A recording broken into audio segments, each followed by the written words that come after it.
Okay, so I had a few people ask how I did my first doll's hair. I used wool to make mine, and what I actually did was I braided quite a long length and then wrapped it around the doll's head. So I'll show you kind of what I did, because I figured it's going to make more sense than trying to explain it in words, and I'm a visual person, so it makes it a lot easier. So this is a 5x7 doll. It's nice and fluffy. It's very securely stitched on. I put a lot of stitches into this. I've made sure I've given it good tugs in lots of places, and I've gone back and I've added more stitches in as well where I need it. So I'll put you over there and explain what I did and what I used. So I used called Teddy Soft yarn, and I bought it from Lincraft, just in their wool section. It's just a basic, oops, a daisy, there goes my figure. Just a basic ball of yarn. It's really, really soft. Like, it feels beautiful to touch. It is super, super soft to work with. Now, I can't knit or crochet. It's unfortunately one of the only craft things that I really can't do. So I had to try and think of a different way to use to make my doll's head. Apologies for my children in the background. So I cut 3 really big lengths because I wanted to try and do it in a continuous kind of run.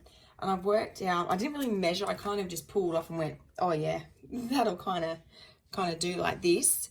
And it probably would have been about 60 inches-ish long, I think, each strip. And I did 3. You could do less, it just means you have more rotations around. I did need to do one small, like really small one, just to finish off because I didn't quite get there.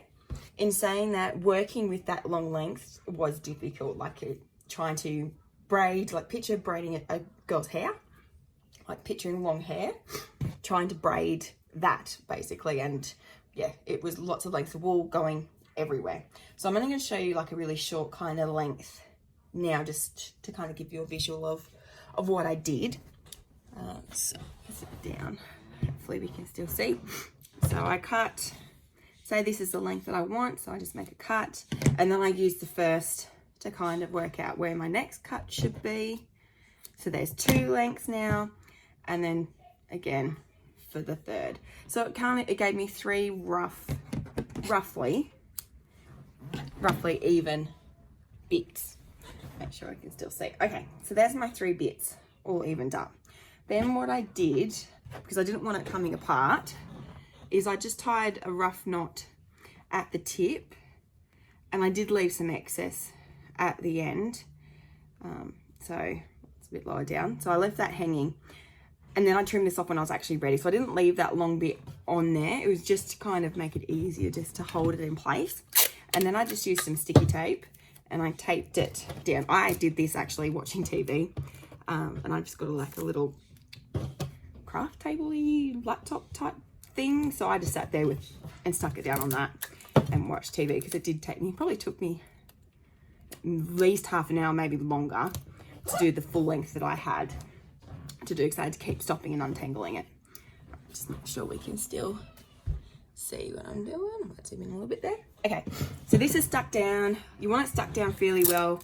I found it really didn't damage any of the wool at all, but you may want to test it on a small piece first to see if your tape's too strong, how it works for you, before you go ahead and do your whole lot and then find that it pulls and you just don't like it. You don't want to have to start all over again after doing the big length. So test it small first, and to work out what changes you need to make before you do your big lengths, if you want to do it that way. All right, so basically now it's just like braiding. So I've got my 3 pieces. So I'm left-handed, so I start with my left hand, cross over to the center. I then take the right to cross over to the center, left, cross to the center, and so on. So over, over, over. You can pull it as loose or as tight as you like. I really didn't. I kind of tried to keep mine tight, but again, working with such long lengths, it was kind of tricky. So, and trying to keep, like, I had bits of stuff going everywhere, and all the loose bits were just, it was fun. It was lots. Thank goodness I did it when my children were in bed, because they really liked the feel of this.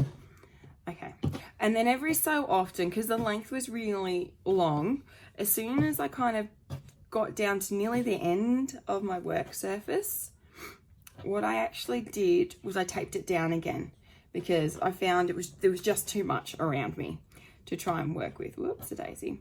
So what I did was, in my right hand, I held it down, so because I didn't want it to unravel. I grabbed my tape and I stuck it down over the top so I could use two hands. And then, whoops, a daisy. All I then did was I just taped down over the center a little bit of where I'd just done. And then I had it, I could fold it and move it out of the way. Now, obviously I had more than this, so when I did it, it was more like that with my loop, and it was hanging. So because there's so little of this, it's not hanging long, but I had quite a bit. So I tape it. So this was loose, it's all braided together, it's not going to come undone. And then I'm kind of starting again then from the top of the work surface. So, oops, daisy. And then just pulling kind of tight as I go. So again, it's always left to the center, right, center. Left, right, left, right. And doing this moves it around. So it's kind of like, I guess, you're doing like a chain or something, you single crochet. It's just that rather than using the crochet hook, because I couldn't do it, particularly given the type of wool this is, like it's quite fluffy, is definitely not something to try and do for your first time crocheting. Just saying, I tried, it did not work. This worked better. So that's almost enough. Okay. Once you gotten to the end of your piece, oops, a daisy. All I did again was, say this is the end of mine, it's almost the end. I did a knot. Again, in the end, pull it tight, make sure all my ends are in there. Okay, it's nice and tight now. This is where I trimmed up my ends. So I trimmed off this bit. I didn't cut off the knot, I just cut close to the knot, and then my little scraggy bits. Carefully peel up my tape, and you can see this is totally fine. Like the tape hasn't really pulled any fibers or anything off it with the tape. And again, do the same with this piece. I'll just tape up. Wool fibers. Okay. Depending on the type of yarn that you're using, you may actually want to wear a face mask. I did discover that I did inhale a little bit of wool and decided maybe next time it might be worth using one of those. All right, this is my makeshift head. Apologies for its randomness, but I figured it was the easiest way to kind of show you. So I've got the fleece in the inside. I've just stuck a little bit of cotton stuffing, batting it. Ow, just stabbed myself again. Far out. Keep doing that. Pins.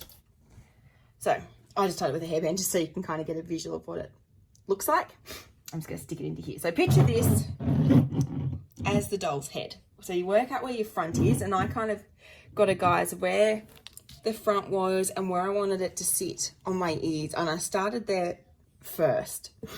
So say this is the front of my doll's head and I want it to sit about here. I put it around here at the start, and then I wrapped it around one side to the back, and then I just use pins. If I can open my pin container. I used to use pins to kind of hold it in place. I'm gonna have to be careful because this thing is small and I will stab myself.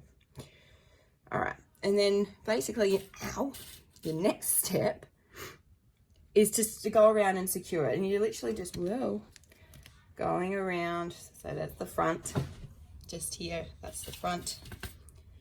And just stick a pin every so often, stick a pin. Now when I got to the back, so this is my start, what I actually did was I curved up. So I tried to do it so I was covering the knot that I made at the start, like it was actually going to cover it up and you weren't really going to see. So I've kind of gone up and around, and once this whole thing's filled in, you really don't notice it. And again, pin it to hold in place. The pins are also then good because it actually helps you see where you have and haven't sewn. You probably want to keep them like close together, like minimizing the amount of space. And you can play around with this when you're sewing. I certainly did. Like I move stuff and move things around. Whoops, a daisy. All right, so obviously this didn't cover my full head, but if I had done a longer piece, like you'll see how I would have covered it up. And again, if I had to do another piece, I'd start it here where my join is, and I'd overlap it so that it was covered up as well.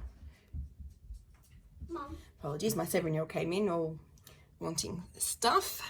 That's how they will go after school, wanting things.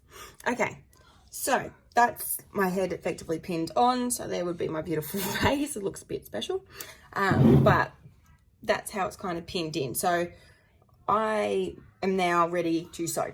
So put them in here. I used upholstery thread. I wanted it really strong. I wanted it to be strong. I threaded it through, folded in half, not at the end. If you've got a doll's needle, that would work. This is just a darner's needle. I wanted something that would be sharp enough to go through, but long, which my other ones didn't have. And it needs, because this is a thicker thread, it needed a larger eye than what my other ones had. So starting at the back at the bottom, because this wool is so fluffy, it hid knots really, really well. Hopefully we can see. Okay.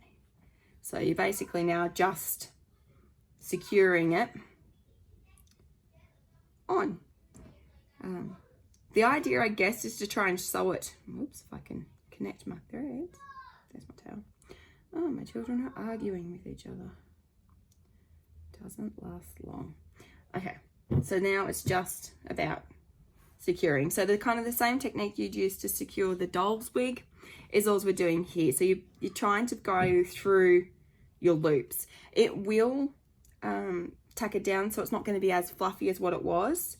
Like, I did notice that this one decreased from when I first pinned it. Like, it's not, if you look at this, it's quite standy uppy type stuff, and this one's cut down a little bit, but I don't think it's actually like that bad. Like, it doesn't look flat.